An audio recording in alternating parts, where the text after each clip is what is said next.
I wanted to talk about Zoran Mamdani's latest viral video. He's basically, saying like, look, things have changed after the election. Now it's really hard to create videos like we used to when nobody knew who I was. And it's this great video of New Yorkers just coming up to him and wanting to take photos. And like, you can see the genuine excitement. I think that's what stood out the most to me was the fact that I think it was 3 to 4 different people told him, hey, I voted for you. And one of the guys was so excited. He's like, oh my God, this is the first time that I've ever voted for somebody that won, which goes to show like just how like elections don't really capture a lot of that excitement anymore since Obama, maybe. Obviously, the Democrats have had a lack of excitement for a while now. So the fact that they have, Mamdani that's, running, though some of the officials haven't endorsed him, which is a whole separate thing. But the point is there's this whole idea that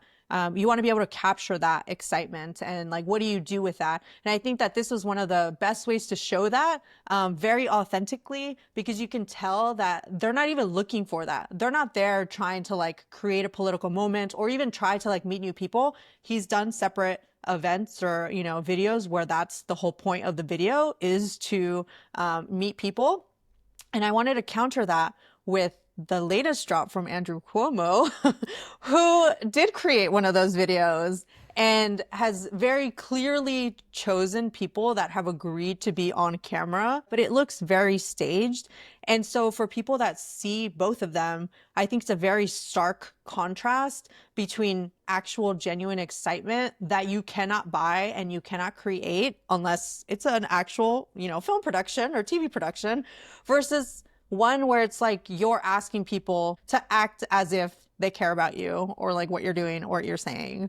So I made Amanda watch it because I'm like, you have to watch this to like see the difference. So I definitely want to get her takes, but that was just kind of my take. Yeah, I mean, like, I think the Mamdani video it was a really good way to flex on all their truly organic excitement, like to really kind of, I don't want to use the word capitalize. That seems like wrong, right? But to really like leverage. How about that? Leverage. That's a great word. Yeah, to leverage the enthusiasm, excitement, like what is actually happening on the streets when he walks through. Like it's cool to see that, and it does look real, right? And then the Cuomo video, I couldn't even finish. I watched it at 1.5x speed, and I still couldn't quite finish it because it was painful to watch. Yeah. Like it's basically just him complaining and getting people to agree with him for a few minutes, and then heavily staged and edited, and like it really is just kind of night and day, right? Where the Cuomo video is something that's clearly done by committee. Yeah, it is done. Sure, it's like done very by much his handlers, which is the like very obvious thing, right? Yeah. The handlers are the ones going to find the people like, hey, do you want to like meet Andrew Cuomo? Will you appear in the video?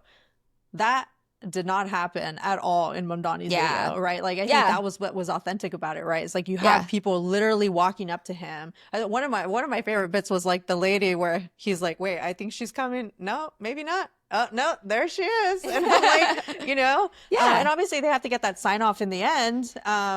But it was all just, genuine interactions from like walking on the street, Right. Oh, totally. Yeah. I mean, of course, for all those appearances, I'm sure they got the release form signed, but it was like after the fact. It was they got the interaction and they're like, hey, by the way, can you sign this? We're using it for this thing. Like I'm sure they did all that. Yeah.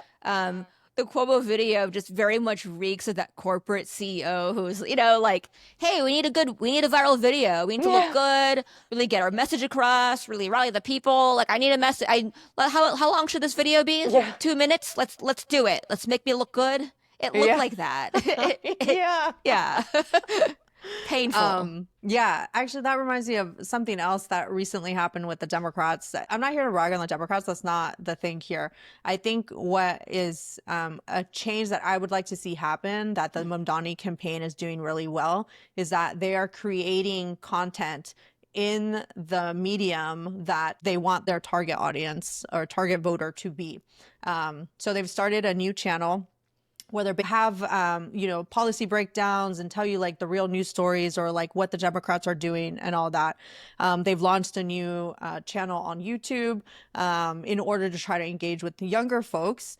So on the one hand, they are trying to create that native content, but they're not really getting that many views. And I think part of it is because they're just kind of, making it more of a news show than like a YouTube short or like a YouTube like video content campaign. And that's completely different things, right? I mean, let's be real. A lot of young people aren't watching news news channels, and they're also not watching content that looks like the news. A lot of Yeah. people are getting news from social media, from TikTok, from YouTube.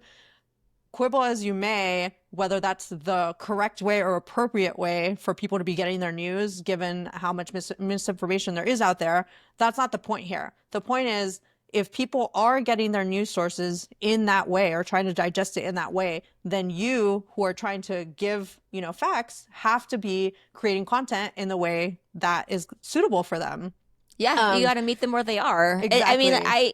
I will say, like, I definitely am alarmed when friends of mine send me a news story via TikTok, which Yeah. AKA is like a random TikTok influencer breaking down the news. And sometimes it'll be a topic that I happen to know about, and I'm like, you dude, like this is like 30% incredibly wrong. Like, is this seriously how you get your news? Like, Yeah. yes, I actually do think it's very alarming, but to your point, that is besides the point. You have to figure out how to meet people where they are, where they're already paying attention. And you know what? Like, then find a way to do it with integrity. Don't Yeah. do the 30% misleading wrong thing. Yeah, exactly. So those are just things that I hope that more politicians are looking to as a way to create more of that viral, genuine, authentic content that people are looking for. And Mamdani is kind of providing the case study for that. And if you're not trying to learn from that, then you're doing it all wrong.